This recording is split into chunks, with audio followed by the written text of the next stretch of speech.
Art lovers, today I would like to share a few lines which I collected from different articles about snowdrop flowers along with my drawing video. This snowdrop flower is also called as galanthus. Snowdrops produce one small white flower which droops its head toward the ground.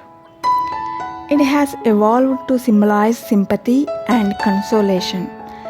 The white of the snowdrop symbolizes innocence and purity.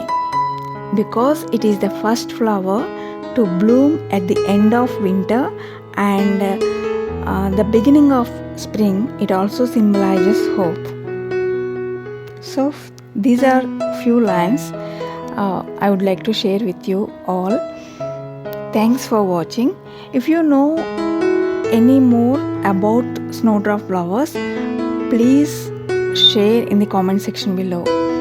Thanks for watching. If you like this video, please like, share and subscribe to our channel. Thank you for watching.